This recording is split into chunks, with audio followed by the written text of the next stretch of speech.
Hi, welcome back to the channel. In today's video, I'm going to share with you how you can easily learn 4 commonly sought after jump rope moves. And the only prerequisite is that you can do the basic 2-foot hop. So from the beginner basic 2-foot hop move, I'm going to show you how you can learn the basic boxer skip, the 1-foot hop, the jog in place, and the crisscross. All right, so let's get started. Firstly, I'm just going to demonstrate the 2-foot hop.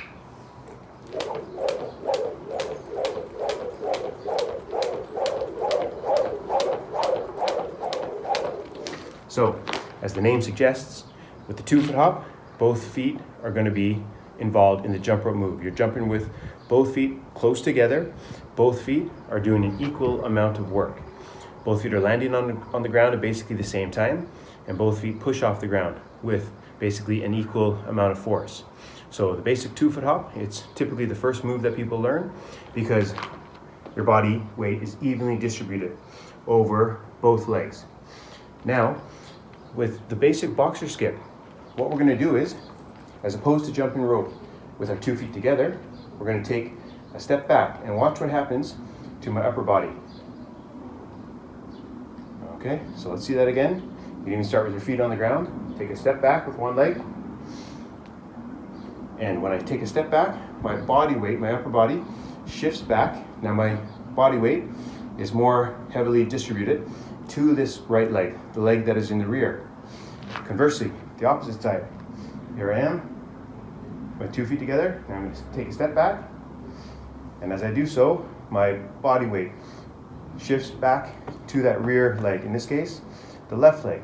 So when you shift one leg to the back, and you bring your body with you, when you jump off the ground in this position, the rear leg will typically do most of the work, as long as you keep your body weight back on that rear leg. So when I jump off the ground with this right foot, it will be doing more of the work to get my body off the ground. And when I land on the ground, it will typically land on the ground first, and it will support most of your body weight. So let me show you what this looks like. We'll begin with the 2-foot hop, and now I'm going to shift my right foot back. This right foot now, my right leg, is doing most of the work. Okay, so let's start with the 2-foot hop position. I'm going to take a step back on my left foot now in the rear. So my body weight is shifted back to my left foot. And now I'm going to get ready to jump. So I'm going to take the heels of both feet off the ground. And now I'm going to begin jumping with my body weight shifted onto my left leg.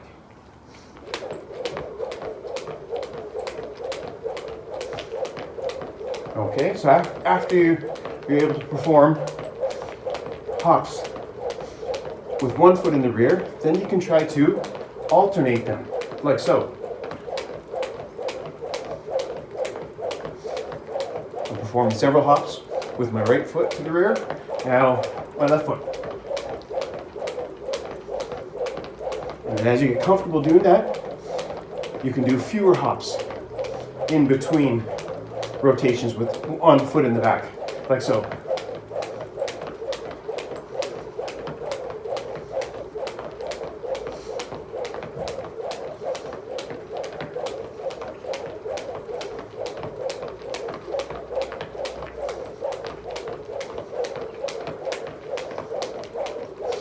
Okay, so with the basic boxer step rather, as opposed to the 2-foot hop, where you have both feet relatively close together, with the basic boxer foot hop, one foot goes to the back, you shift your body weight to that leg, and you hop over the rope as you would with the 2-foot hop, but because your weight is shifted onto the rear foot, this foot is going to be doing more of the work. What's beautiful about that move is, let's say you're jumping rope and maybe one foot or one leg is getting more tired than the other, then what you can do is you can give that leg, that foot, a momentary rest by going into that basic boxer skip and putting the more energized leg to the rear. Okay, so let me show you what that looks like. So here I am, let's say I've been in the 2-foot hop, and now I notice that my right leg is a bit tired compared to my left. I'm going to put that fresher leg to the rear and do more hops with it. I can do some with the right foot to the rear and then go back to the left foot in the rear.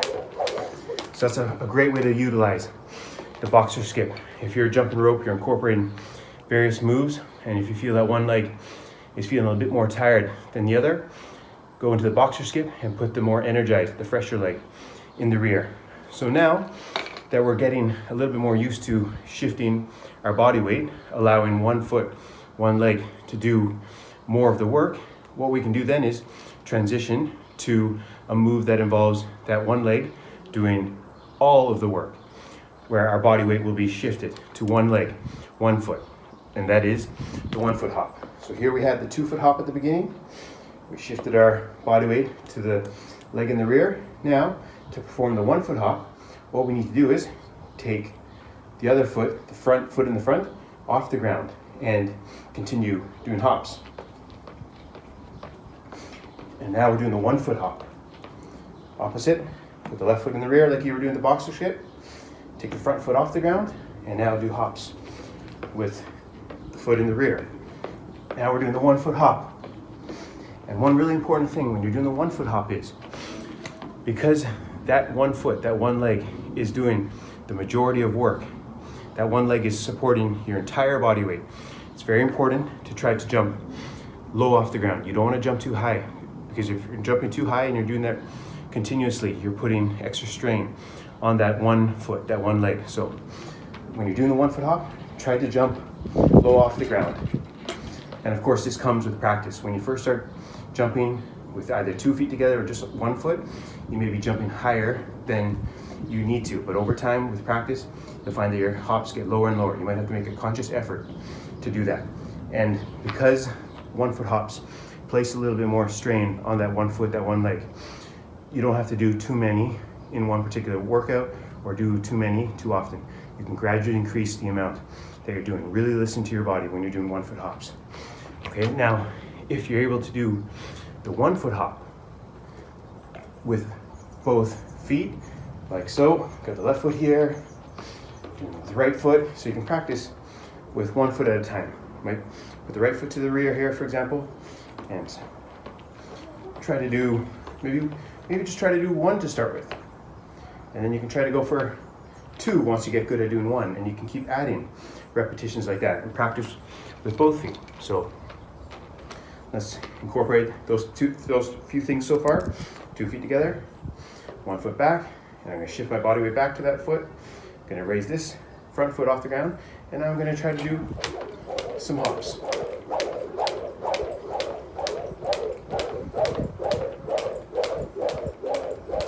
Okay, and then of course we want to practice with both feet.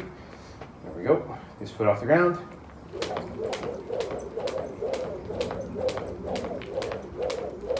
And then you want to practice going from 1 foot to the other, like so.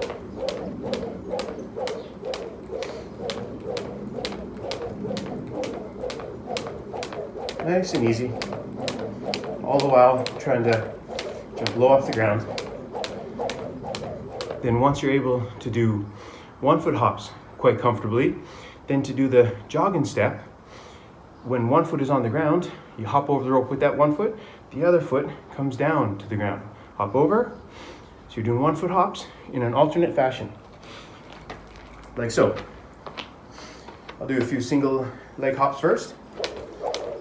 And now I'll do a few single leg hops with my other foot. Nice and easy.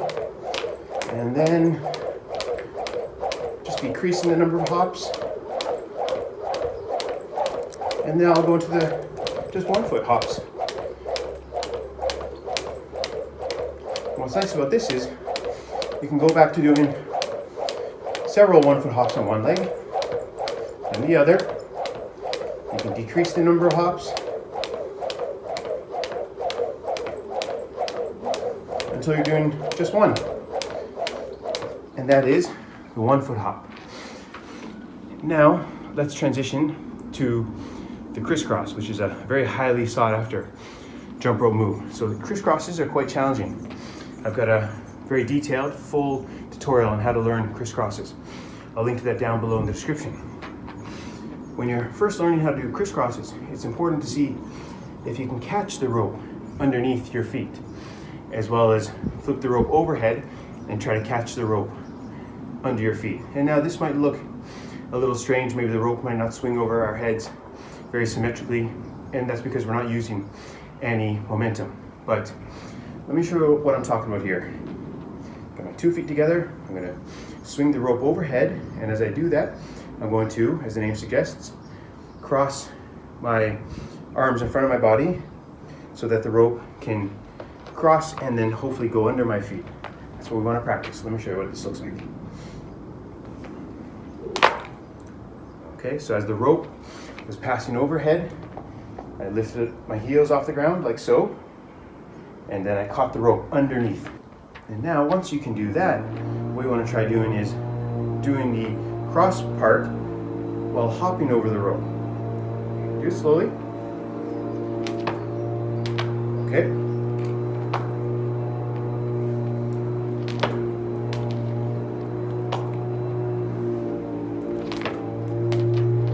Okay. Okay. Okay. And you might prefer using your left arm over your right, and that's okay. Maybe initially you might prefer using your left arm over your right, but over time you might enjoy or prefer using your right arm over your left. Okay, so then once we can do that, we want to try to uncross it. So I'm going to cross it and uncross. Okay, so as you cross the rope, jump over it, land on the ground, and when that rope is coming overhead again, you bring your arms back to the starting position while hopping over the rope, like so.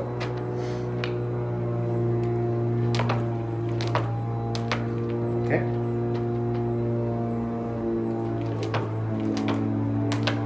Okay. And because we're not using momentum here, it's a little bit more challenging. But you're just trying to reinforce what it feels like to do a crisscross. And then once you're able to perform the crisscross from a standstill position, like we were practicing, then you can incorporate it into your jump rope workout while you're actually doing hops. So you're doing a 2-foot hop.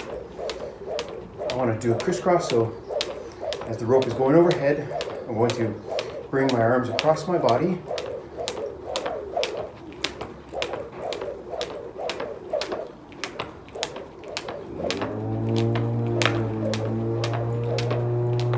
Nice and slow. And then of course with practice, you can do several 2-foot crisscrosses in a row. You can even do them faster.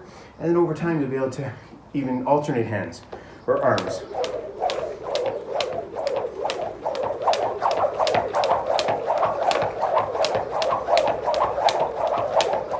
Okay? And one of the reasons we practiced the 1-foot hop earlier is because if you're able to do a 1-foot hop, it can actually be easier to sometimes do crisscrosses with 1 foot, doing most of the work. So when you're doing the basic 2-foot hop crisscross, the rope has to pass both feet, okay? Whereas if you're doing 1-foot hops, you have 1 foot off the ground, there's more room for error. So the rope only has to pass this 1 foot. So let me show you what I mean.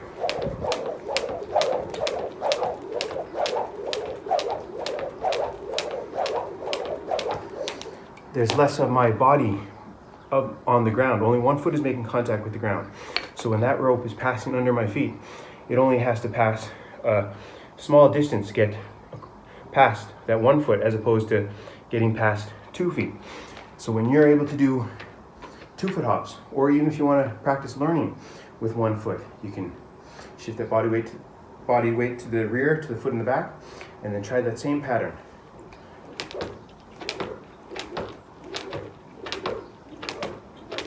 Okay, so you may find it easier to perform 1-foot hops That's one reason a lot of people, when they're doing crisscrosses, they like to do the jog step with the crisscross, because with the jog step, only one foot is on the ground with each hop.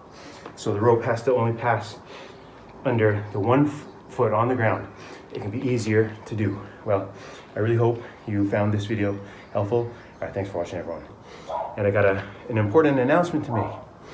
I'm currently working on a book which details my approach to eating. So, because I'm often asked, how do I stay lean year round?